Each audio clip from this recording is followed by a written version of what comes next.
Guys, this is the wrap up of the last week and a half of wrestling course. I can't actually remember what the last sort of thing we discussed was, but I do remember that we were working at the time on hip toss and suplexes. We've now moved on to doing, we're doing headlock takedowns. We're moving into a lot of chain wrestling. We've done snapmares as well. We were working on both on Sunday and today, and a lot of sort of transition work. We did a seated chin lock, and also because of that, differentiating between the chin lock and the sleeper hold, and sort of how they really minor change, but what the sort of differences is today. We also did, as one of our warm-up exercises today, the submission game, which is something I love to play, because it's just about positioning someone, and it's actually learning real fighting and proper work. We also looked, I actually injured 2 people in that, nothing seriously, just winded.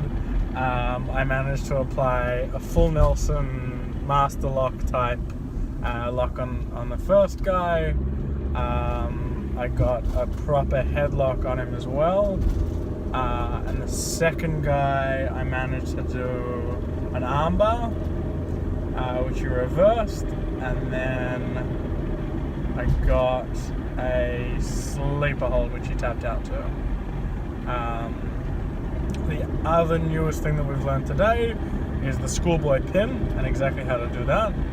And a lot of working on that. Also, because we were doing so well on the headlock takedown, we went to headlock takedown counted into a pin, which was great. I managed to pin the instructor for a 3 count, and he's the IWL champion, so I'm now the IWL champion in my mind. So that was great. He's a fantastically gifted wrestler.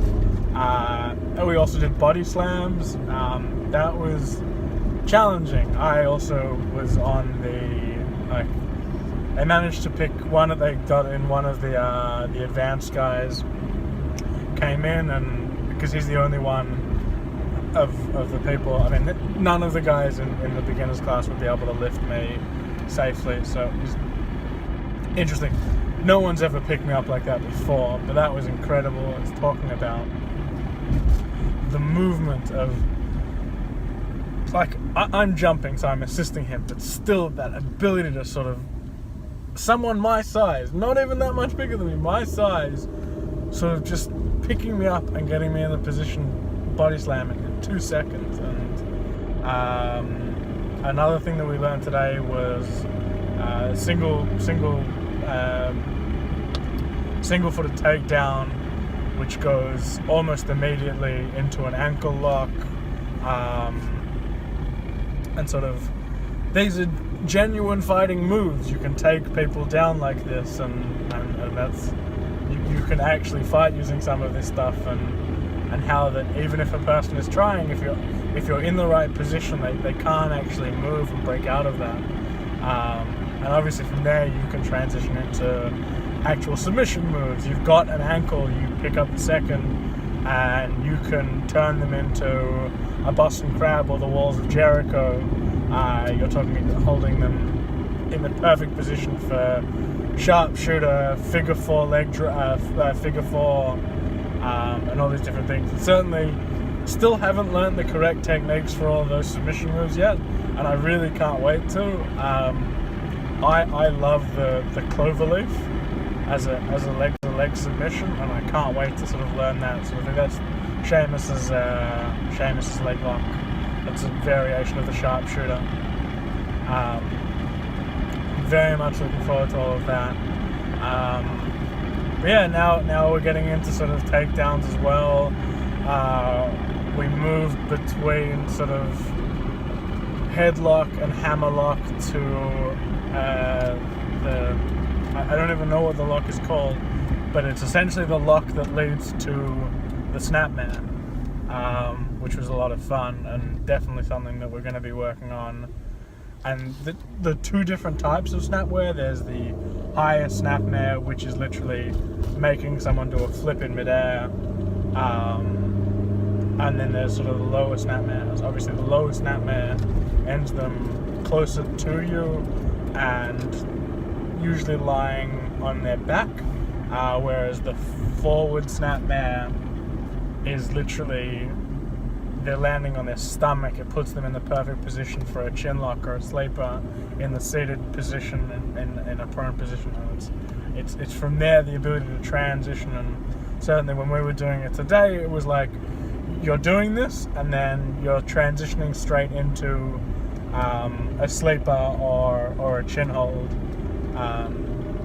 which is just something so like instinctive that this is what you do and this is what you go to, and that transition of how you're building a wrestling match. And certainly with those holds, they're wrestling holds, so it's not just a matter of doing them, it's also a way to break up sort of spots in a match. When you see a wrestler doing a sleeper hold, it is sort of a finishing move, but it's like you'll see Dolph Ziggler doing it all the time as he jumps on the back of Baron Corbin, who will wrestle from now until the end of time by the looks of it.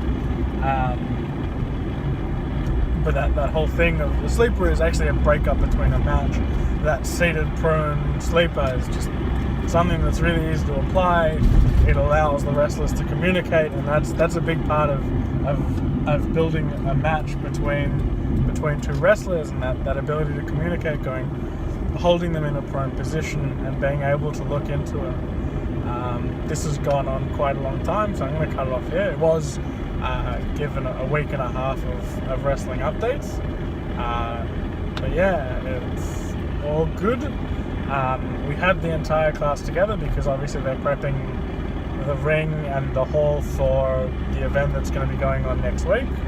I was watching them do some of the work for it. One of the things that they're going to have that's already being advertised, because obviously we can't talk about the matches that aren't being advertised, is a Rumble. I don't know how many people are in it, but they are advertising some of the entrants, and these guys are amazing at what they do. I saw some of them preparing like their ring work in the ring, and the ability to do that sort of craft is incredible. So I definitely would recommend it. I'm definitely going to be going. I don't know what I'm going to be doing yet. I don't think it's going to be in the ring, so I'm not worried about that. But definitely come down. Like, if I wasn't a part of the course, if I didn't have a tough kid, like if I didn't have a role, I would still be going, because I think these guys are really serious. They want to.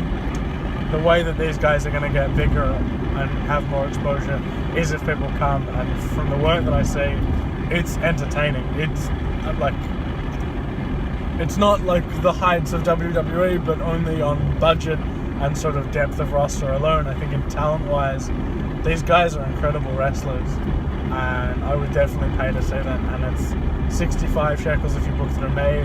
More than happy to get you guys the tickets, and you can pay me back whenever, but definitely recommend going, and definitely recommend reserving the seats, just to say, look, put me down for a seat and come, because it'll be good fun.